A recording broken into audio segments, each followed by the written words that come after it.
It's great to have two guests in a row who are people that I have known a very long time and have had a seminal part in my development as a trainer and a consultant and as a person.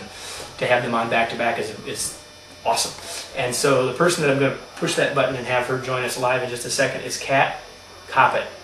And you can learn more about Kat at Koppett.com. That's Koppett.com. And Koppett Plus Company uses story and improv techniques to enhance individual and group performance.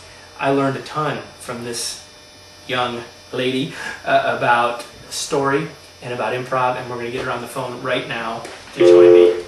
Kat! Are you there, Kat? I am. Welcome! Welcome.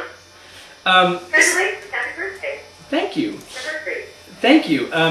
Kat is the well, Kat, before I do any more, I've said how great you are a little bit. I'll say some more in a second, but I don't know if you were on when I was with Jeff a minute ago, and I said, Jeff, if you have a story you want to tell about me on my birthday, you can do that. So,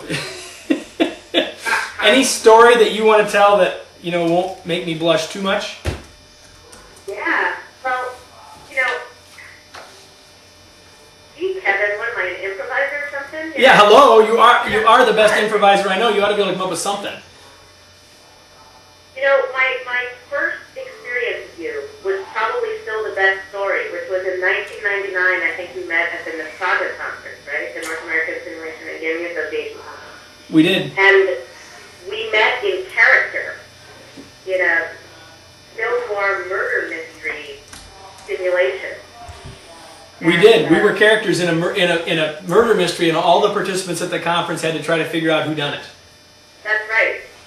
And you were the suave lady killer, and I was the femme fatale.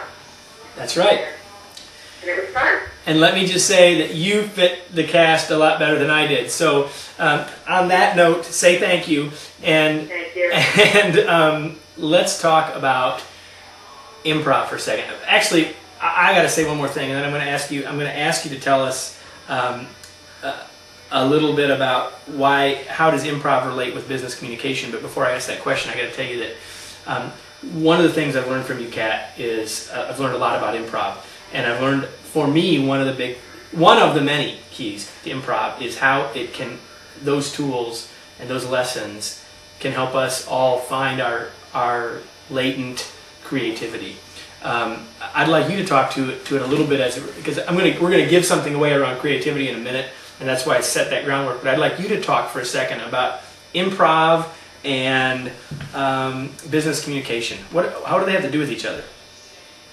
Yeah, it's funny that's the story that I thought of, because a lot of our work right now with organizations and individuals is about expanding their performance range, if you will. So I've had my blurb about improv and communication and creativity, and I can go into some more details about it for a long time. Right now, what seems most exciting to me about it is something very fundamental, which is we as human beings are performing all the time. We are improvising all the time. Every time we have a conversation with someone, we're making it up. And so a lot of the work we're doing now is taking the principles of the professional improviser around being present in the moment, being spontaneous, focusing on your partner instead of yourself, accepting the offers that are in the room and building with them, and just applying them very directly to the interpersonal performance that's going on in the moment. So, I think back to the story that I thought of, this moment that we met, and we had this great, wonderful opportunity to wear a costume and perform in a way that was different from the normal, serious, protected, safe way we normally perform. And I know that we were more creative and sort of more delighted and delighting than we would be in our everyday lives, because we were given permission to play in our performances. So, okay, so you just use the word play. So here it is. I got to stop for just 1 second and say the next person to email Angie at kevineikenberry.com with T-shirt in the subject line gets a copy of, oh, I'll put it there, guy.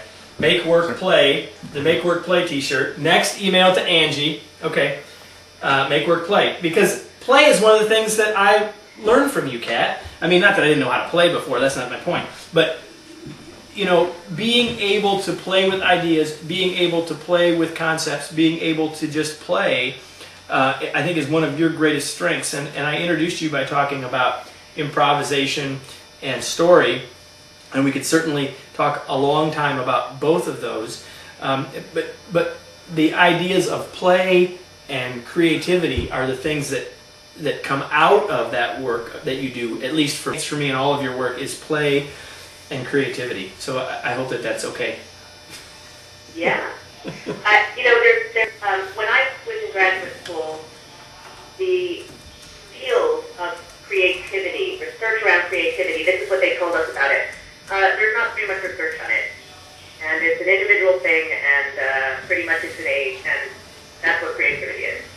Well, a decade or two later, everybody knows that that's silly.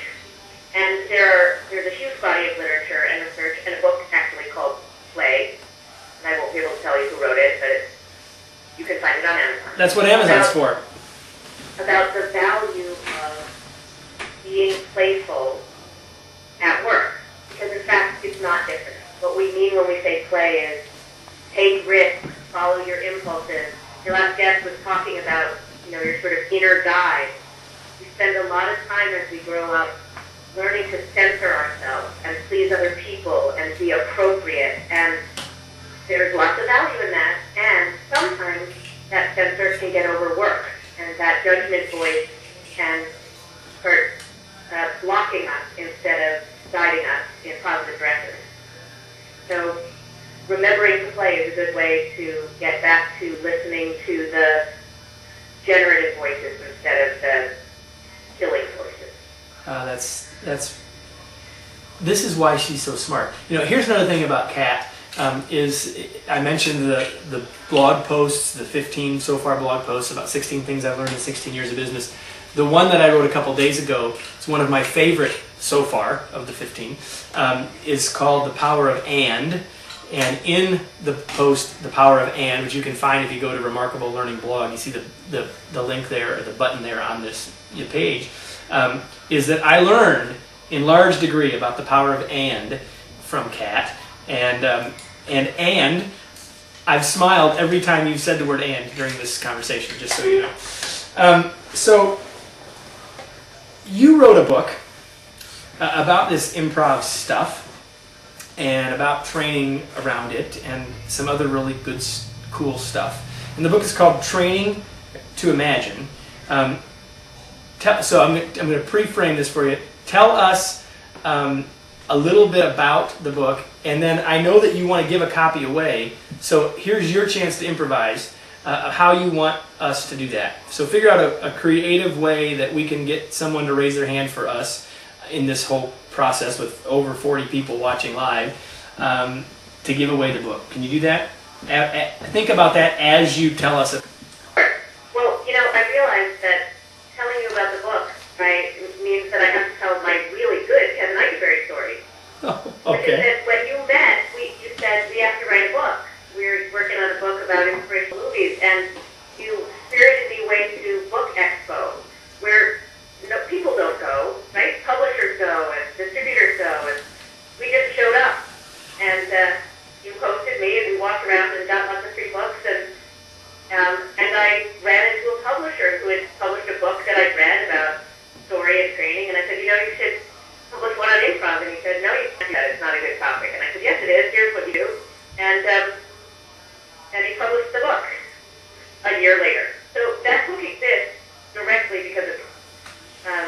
And it is a book called Training to Imagine about the use of improvisational theater techniques, specifically for trainers and managers, although it's for application. Absolutely. The first half, the principles of improv, and the second half are 50 to 100 activities, those principles, and all sorts of other things. It's a great book. And like I said about Jeff's, I wrote a blurb about this book too. It's a great book, and I went to find Jeff's on the shelf, and I didn't try this time. First of all, I don't have time, and second of all, I know it's on that shelf if we were watching earlier, and all that in my library. I know it's here. It's a great book, and if anything you've heard Kat say resonates for you, you need to copy this book.